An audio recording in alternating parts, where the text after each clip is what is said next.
Morning, Kevin. Well, hi, Gary. You sleep well? No, it was terrible. The little one kept me up all night. I am not cut out for this single-parent business. The crying, the nappy changing, and that constant need for attention. And then there's the kid to take care of. Oh, I know exactly what you mean. But it's worth it, isn't it? When they smile at you, you just want to wrap your arms around them and protect them from all the evils of the world, don't you? Yeah, I suppose you're right. It doesn't mean I like them, though. Well, of course not. That's not necessary. You just have to look after them until they're old and capable enough to be pushed out of the nest. I have to keep reminding myself of that. Sometimes I get so stressed, I swear someday I'm just going to fly on out of this place. Gary, what are you on about?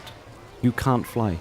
What? You mean because of the environmental impact? Depleting the last of the oil reserves, pumping tons of greenhouse gases into the atmosphere, the long-term consequences of which we are only just beginning to understand. I guess it is a bit self-centered, irresponsible, and, not to mention, bordering on the unethical. But even all that doesn't stop it being tempting. What? No, Gary. You are a penguin, a bird physically incapable of flight. A what? Why do we have to go through this every day? You are a penguin, Gary. A penguin? For heaven's sake, Gary, you're a penguin. An amnesiac, feathery, surprisingly tasty, and definitely overtired penguin.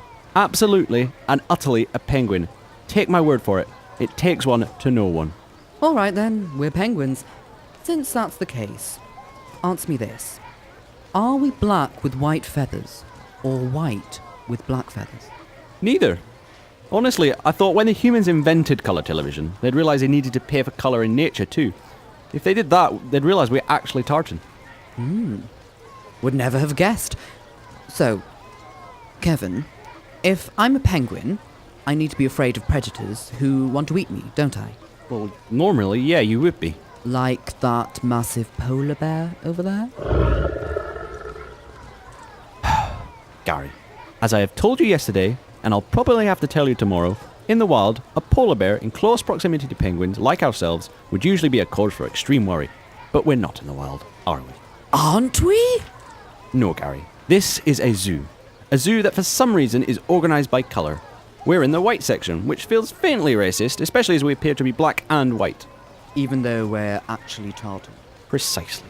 You see, in addition to us and the polar bear, there are some swans, doves, and for some reason, a spray-painted elephant. Are you sure we're allowed to talk about that? Oh, who knows? They probably just need to reach some kind of quota. Makes sense. Yes, sense. So that polar bear is nothing new. Wait a minute. Wait, that one is. What happened to Rory? Hang on, I'll ask. I didn't know polar bears spoke English. Well, they don't speak English, and neither do we. We speak penguin, but I also know a little bit of bear. I just hope it's the right dialect.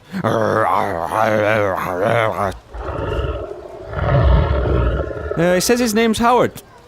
He doesn't know what happened to Rory. Probably a new transfer. Sorry, what was that? Oh, he says he's got fish. But we haven't got any fish.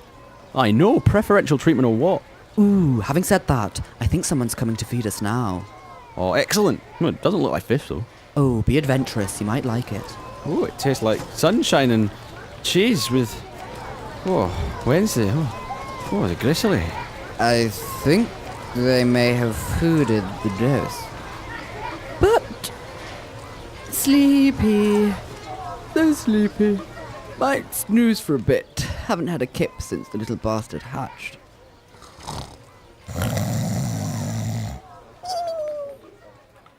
So, Doctor, my father really still thinks he's a penguin. Yes, it looks like it, doesn't it? Can you please not answer a question with another question? And why has he suddenly started behaving like this? Well, who can possibly know what goes on in another person's head? But Dr. Mindreader, you're a world-renowned neurologist with a background in psychiatry. Your business card says, I know exactly what you're thinking. You sound just like my mother. It's really more of a PR thing, to be honest. Every doctor has to have a gimmick nowadays. Well, that's pretty misleading. And another thing, who's that other guy in there with him? That's Kevin. He underwent an experimental treatment to help him overcome his incapacitating fear. Fear of what? Swimming in the ocean. What treatment would they give for that? He was hypnotized into believing he was a penguin. The funny thing was, it was originally supposed to be a seal, but close enough, the goal was achieved. I think we may have different definitions of the word funny. I still don't understand quite why they've been put in together. We thought they might like each other's company, them both thinking they're penguins and all.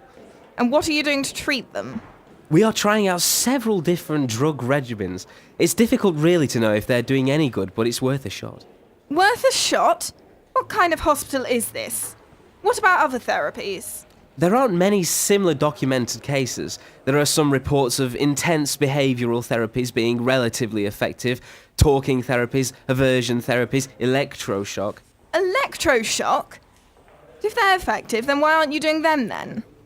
The thing is, it's hatching season for them. If anybody goes in there, Gary and Kevin get rather protective of their babies. You mean those balled-up surgical stockings wearing the cardboard basins you're supposed to throw up in as hats? No, those are the decoys. Rather a cunning plan. Have to admire them for that. The babies are in that nest of blankets. As I say, the pair of them get rather riled up. It's hazardous to my staff. We've learnt what they can do. There have been a couple of incidents. You should see what they did to Sheila's face. Oh my goodness! I thought her face was just like that. How can my dad have done such a thing? Sheila's off sick. You're thinking of Amanda. Her face is just like that. She can also hear you. Oh, sorry. I have to go to a meeting now, I'm afraid. You're welcome to stay, but it probably won't make any difference. All right then. I have to say that you haven't exactly been very reassuring. If you didn't come so highly recommended, I'd be tempted to lodge a complaint. One of the benefits of a reputation like mine. Thank you, Doctor. I'll be back as soon as I can. Bye for now, Dad. Ah, come in, Doctor. Hello, Julia. So, did the daughter buy your explanation of her father's behaviour? Pretty much. It's hard to convince someone with lies when the reality is quite so bizarre. Knock off the Ponzi talk. You're not a doctor. You're an actor. You are paid to stop people asking too many questions. But I don't understand what's going on. Fine. I'll explain. We've been running a clinical trial and the drugs have had some very strange side effects. Mainly the odd behaviour where the subjects come to believe they are penguins. Just penguins? Just penguins? It would be entirely ridiculous for them to think they're other animals. Honestly. Sorry. If I may continue, we're studying the effects of the drug. What on earth was the drug initially for? Erectile dysfunction. Anyway, we're studying the effects for a new reality TV show. I would watch that show. Precisely. And that was number 63 in the Alternative Healthcare Channel's Big Bumper Countdown of the top 1,000 reasons why big pharmaceutical companies are evil and want to exploit you. This program was sponsored by the National Homeopathic Council. If you have been upset by the programme, then we recommend that you have a relaxing cup of chamomile tea. And if you want to boost the healing benefits of that cup of tea, then why not add a pinch of aconite? Or equally, any of the powders or goo you might have lying around. True, any of those couldn't hurt, so sprinkle in a pinch. Just a pinch, mind. We wouldn't want you to take too much and then wind up making your remedy less effective. Oh, that would be terrible. Of course, if you find homeopathy a little hard to swallow, Which we find hard to believe. Then why not simply lick the magic crystal that we're fairly certain you'll have hanging round your neck? That should do the trick. Now sleep tight. and remember, drug companies just want your money. None of their drugs work. No matter how many studies, trials, customer testimonies, and actual science might indicate otherwise. If they were given the opportunity, the drug companies would probably try to eat your face. Sorry, no, that's actually cats. Although now you say it.